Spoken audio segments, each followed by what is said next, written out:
Welcome to 6 Gun Guitars. This is Luthier's Lessons video series. Today we're going to talk a little bit about Tru-Oil. I've been using Tru-Oil for a long time and been finishing all my instruments with it, and a number of other things around the shop with it. As far as being able to use something if you don't have spray equipment, if you don't want to brush lacquer, if you don't want to do some of the other more complex finishes, Tru-Oil is fantastic, and that's the reason I chose it. Just because I don't have spray equipment, I've got a small shop, I don't want something that's going to knock me out when I'm using it, and I need something that's going to put a good long-lasting finish on there, and Tru-Oil is definitely it. Tru-Oil is made by Birchwood Casey, and it's actually made and marketed as a gun stock finish. That's kind of what it's meant for. Figured it's good enough for a 100-year-old gun stock. It's good enough for me.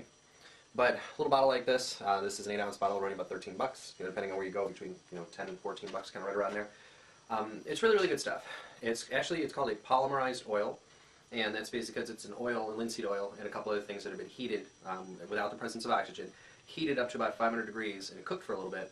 And what that does is it helps get the finish to cross-link before it gets exposed to oxygen. So essentially, it dries a lot faster, and it actually dries up on the surface. So whereas a lot of oils are just going to kind of penetrate, and you're really not going to get any buildup or anything like that, this still has some varnish property to it, so you can actually get it on the surface and actually set up on the surface of the wood. So what you'll be able to do with it is get coat after coat after coat after coat, and they'll be building up. Almost kind of like you build up your lacquer or you build up your clear coat. And obviously lacquer all melts together, so it's really not exactly the same, but you build up all these different layers, and what that allows you to do is to come back and buff those layers out. That's something I'll cover at another time, but you can either wax it or you can use like a triple E or a rotten stone, and you can actually buff out this finish to get a really high gloss from it. The normal gloss level is going to be kind of average, kind of between a satin and a semi-gloss, depending on what you do to it. But I'm going to show you over here the application method. It's pretty easy, and I'll show you a couple of different species of wood so you can kind of see what it does. And like I said, it's a fantastic finish, especially if you don't have a lot of room for spray equipment or money for spray equipment, or a lot of the different limitations that some of the different finishes offer. This is nice and it's quick and it's convenient and it's easy, and it puts a long-lasting finish and a good finish on there, which is nice. So let's go over to the workbench. We'll take a look at what some of the Tru-Oil can do on a couple of different species of wood. So I've got the oil, got a number of different pieces of wood here. I've got some mahogany, bubinga, pine, padauk, and walnut. And what I'm going to do is I'm going to go ahead and apply this. The best way to do this is use lid-free cloth. You can use an undershirt if you want, just don't use the neck or the pits. Go ahead and you can make little squares out of it, or I just use these little gun cleaning patches that I bought that are already 2x2. That makes things kind of easy. Don't really have to shake it too much, just a force of habit. But open it up, and this is the best method application. Just put a little bit on the rag, and I'll start out with the mahogany here. And you just go ahead and wipe with the grain. Actually, it really doesn't matter which direction you wipe in the beginning, but let's go ahead and get it on the surface. And you can see there's a marked difference between the finished and the unfinished area. It has a nice sheen to it, really nice glitter as kind of it goes across. It really brings out the grain, whereas you don't really normally see that until you have it on there. So do the same thing with the bubinga. These are just offcuts from guitar backs and sides. Now bubinga takes it a little different. You have to get a couple of coats on there for it to really pop, but it does bring a nice look to it. Pine's not going to be as pronounced, and I'm using the same rag. It is transferring color pigment, but it's okay. It's not a final finish that I'm working for, but I'm just transferring a little bit. A little bit of a difference on pine, not very much. The padauk is going to be a pretty big difference. Actually, I'll turn that around. There's a cut on it. The padauk by itself, and the padauk once you get it on there.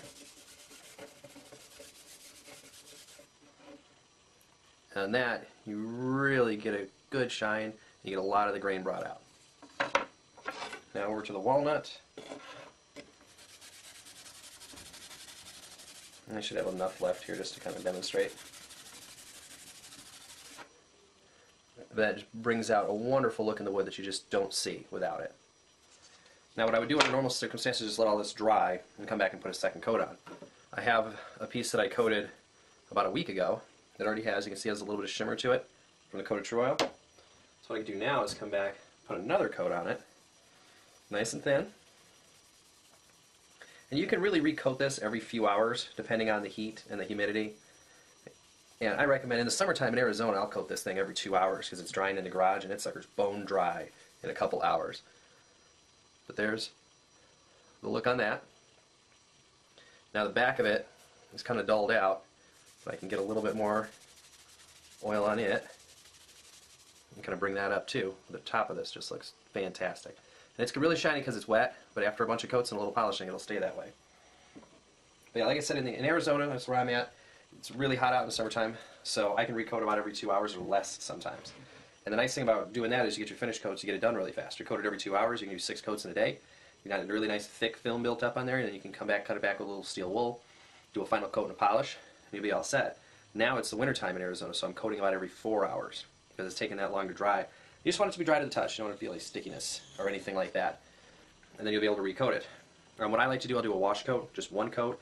I'll give it 24 hours, let it really, kind of dry out really well. Then I'll come back and do my coats every 2 hours or every 4 hours, just depending on, what the season is. And then I'll cut it all back with steel wool, just kind of rough it all up really good. And then I'll do one more coat that's just very, very, very fine. And with that coat, almost like you're not putting anything on at all. Just that one last final really, really shiny coat. And it'll actually dry pretty shiny, so you don't have to do too much to it after that. But again, that's Birchwood Casey's Tru-Oil. A great, great alternative for shops that don't have the ability to spray, but shops that still want to get a really good finish that's not going to yellow over time. It's going to actually build up on the surface so you can buff gloss. Just a really, really phenomenal product.